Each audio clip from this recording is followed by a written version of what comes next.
নিরাপত্তার কারণ দেখিয়ে আবারও 16টি মেট্রো স্টেশন বন্ধ করে দিয়েছে দিল্লি মেট্রো রেল কর্তৃপক্ষ। বৃহস্পতিবার সকালে হঠাৎ করে এমন ঘোষণা দেয় সংস্থাটি। এতে হাজার হাজার অফিসগামী চাকরিজীবী এবং শিক্ষার্থীরা ভোগান্তিতে পড়েছেন।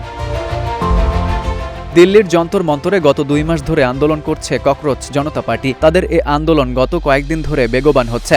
এমন পরিস্থিতিতে গতকাল 16টি মেট্রো স্টেশন বন্ধ করে দেয় কর্তৃপক্ষ।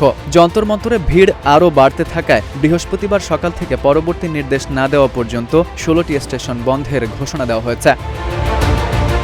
দেশ জুড়ে যে কোনো কেনাকাটায় 10,000 টাকার বেশি অফার, তাই পেমেন্ট মানেই বিকাশ।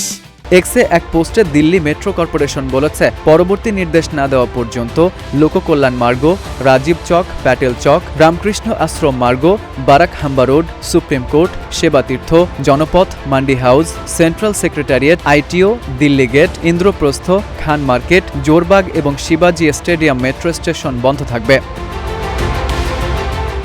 গতকাল ঠিক এই স্টেশনগুলোই বন্ধ করে দেওয়া হয়। এরপর প্রায় 8 ঘন্টা পর মেট্রো খুলে দিয়ে আবারও আজ সকালে স্টেশনগুলো বন্ধ করে দেওয়া হয়েছে। সংবাদ মাধ্যম দ্য উইক জানিয়েছে, স্টেশন বন্ধের পর সাধারণ মানুষ অনেক বেশি ভোগান্তিতে পড়েছেন। চাকরিজীবীদের দেখা গেছে লম্বা লাইন ধরে বাসে উঠছেন, অনেকে ট্যাক্সি ক্যাব ভাড়া করে গন্তব্যে যাচ্ছেন। এফইউ আহমেদ, ইত্তেফাক নিউজ।